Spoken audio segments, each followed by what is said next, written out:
Surat Al-Balad. Bismillahirrahmanirrahim. Sa ngalan ni Allah, ang pinakamahabagin, ang pinakamawain. La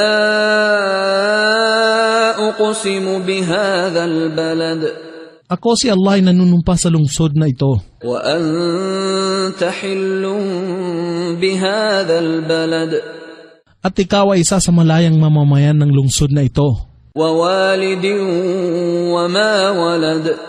At sa nagsilang at ang isinilang. Laqad khalaqnal insana fi kabad. Katotohanang aming nilikha ang tao sa pagsisikap o sa pakikitalad sa buhay. Ayahsabu an lan yaqdira alayhi ahad. Inakala ba niya na walang sinuman ang may kakayahan na makapangyayari sa kanya? Yaqulu ahlaktu malan lubada. Siya ay nagsasabi sa kapalaluan, aking nilustay ang malaking kayamanan sa pagmamalabis. Ayahsabu an lam yarahu ahad. Inakala ba niya na siya ay walang sinuman ang nakamamatyag sa kanya? Alam naj'al lahu 'aynayn.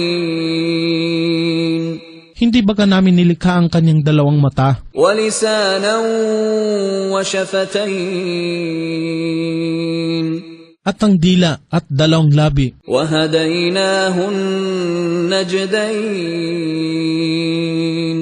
At aming ipinamalas o ipinaalam sa kanya ang dalawang landas. Falaqtahamal 'aqabah. Datapot siya ay hindi nagsumikat na tahakin ang matarik na daan. Wa ma adraka mal 'aqabah.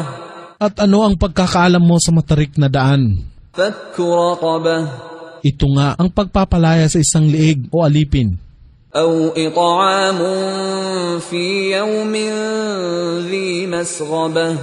O kaya ay pagbibigay ng pagkain sa panahon ng taggutom. Yatiman dha maqrabah. Sa ulila na may kawing ng pagkakamag-anak. Aw miskinan dha matrabah. O di kaya sa naghihikahos na lugmok sa kahirapan. Thumma kana min alladhina amanu wa tawasaw bis-sabri wa tawasaw bil-marhamah. Pagkaraan, siya ay isa sa mga sumasampalataya at nagtatagubilin sa isa't isa sa pagiging matyaga at gayon din ay nagtatagubilin sa isa't isa sa pagiging maawain o bukas ang puso. Ulaika ashabul maymanah. Sila ang mga karapat-dapat na magsisipanirahan sa paraiso. Walladhina kafaru biayatina hum ashabul mash'amah. Datapwat sila na hindi sumasampalataya sa aming ayat. Sila nga ang magsisipanirahan sa impyerno. Alayhim narum muqsadah. Ang apoy ay ilulukob ng ganap sa kanila.